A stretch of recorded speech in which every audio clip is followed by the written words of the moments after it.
These money tips have allowed me to move out my mum's house, get a 20% raise in my software engineering job, but most importantly, it allows me to save 60% of my income. Now, let's take a step back. Let's say you hit 50. You're nearing your retirement age. Just imagine when that time comes and you have 10 grand saved up. How the heck are you gonna live off that? Like, actually, how? Imagine you in that position. What would you do? All through your life, you spent all the money you earned. Maybe put some away here and there. You can't retire off 30k. No one can. So in this video, we're going to take responsibility. Let's get you ahead. So here's 5 money tips that I wish I knew sooner. I'm 25. I've been a software engineer for about 3 years. I've amassed a decent amount of money and I'm seeing people all around me making these dumb mistakes, and I just can't believe they're doing them. Even my housemate just took out a loan for his brand new Mercedes. Like, what is he doing? We are going to talk about house hacking. If you think about it, like, actually take a moment to think. In your 20s, no one actually cares where you live because you can still live like a student and no one bats an eyelid. If you've got a good relationship with your parents, that's also a really good option. Who's going to be laughing when you see your friends paying $1 grand a month on rent and you're there still living rent free? That's $1 grand extra a month. That's freedom. If you can get together with your friends or even strangers, the cost of rent really decreases. My rent is like £400 a month. That's super cheap because I live with 3 other friends. Whereas if I rented solo, it would cost me like £900 a month. It's ridiculous. Yes, getting a place for myself would be nice, but my future self will not like it because I'll have no money to save. Number 2 on the list, we're gonna negotiate our salary. The sad reality we all live in is that big corporations always try and squeeze the most amount of work out of you and then pay you as little as possible. So they try and cut costs and pay you the minimum. But we're not gonna take that anymore. Nope. When it comes to that time of year, or your 6-month review or anything like that, and your company rewards you with loyalty for staying an extra year. Ooh, so you get a 1.5% raise. Yes! Oh my god, yes, I'm getting paid less than last year because of inflation. Don't be silly with like that. Don't just accept a 1.5 raise. These companies are making billions of money. They can afford to give you more. My rule of thumb, before going into that meeting, you bring your armed forces. You bring your 3 arguments. You bring the inflation argument. If inflation's now at like 5%, 6%, and you got a raise of 2%, you're basically getting a 4% decrease in your pay. Hold up, wait a minute. Like, people don't fathom that, but that's the reality we live. At the minimum, match inflation, and the best case is more, because then you actually get paid more. Bring a work diary with you of all the things you've done for the company in that year or in that 6 months. Give them evidence so then it's literally impossible for them to reject it. Also, do your research beforehand on the market average. And a bonus tip, if you want to be an absolute pro at this, have offers lined up. Say now if you're earning 50k a year and your company has just offered you 52k a year as an annual raise, and then you got an offer for 60k, bring that into the meeting. They're gonna be like, oh no,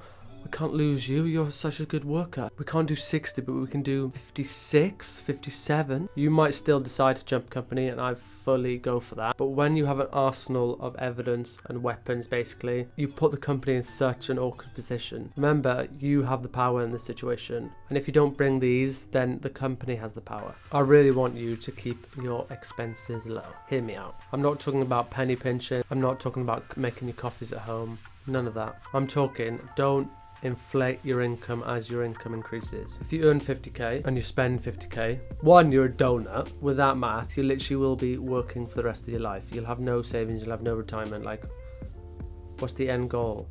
Take a step back and think, oh, sugar. I'm actually spending everything I earn. And what most people do, say they get a promotion to 60k.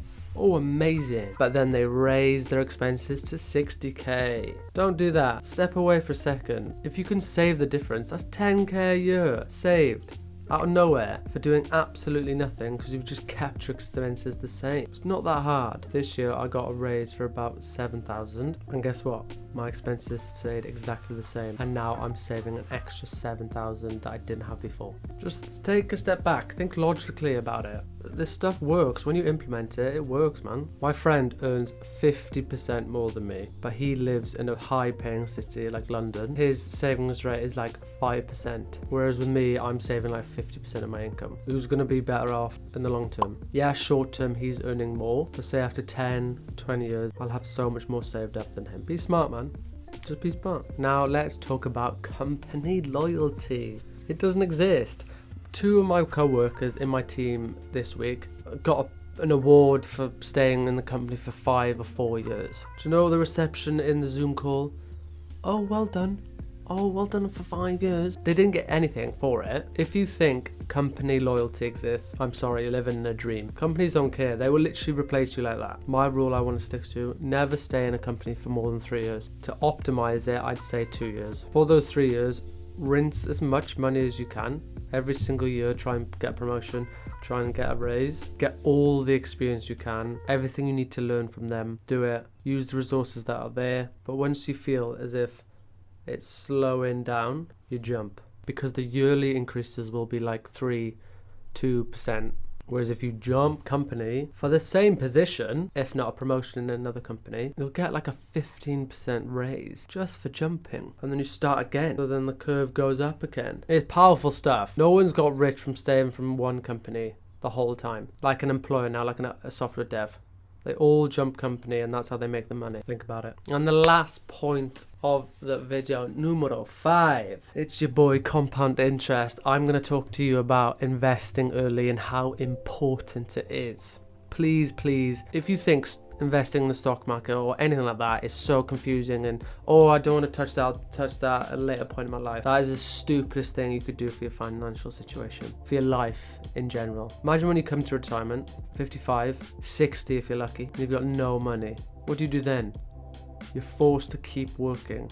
No one wants to do that. I'd argue that's a failure. That would be my worst situation. Take responsibility of your life. We live in a money-driven society, so get used to it. Say now if you started with 5k, you earned an annual compound interest rate of around 8%. It's the average for the S&P since inception, which is just a low-cost index fund, which is a basket of the 500 largest companies in the US. And then you put 300 quid a month. If you delayed it and started at 35, and that's early, to me that sounds like a nightmare. So you start at 35, and you retire at 60, so 25 years, you'll have 322,000. To some people that sounds a lot. To me that's scary. Say now if you got your act together, you start at 20, you retire at 60, so you have 40 years of compound interest. You retire with 1.1 milli in the bank.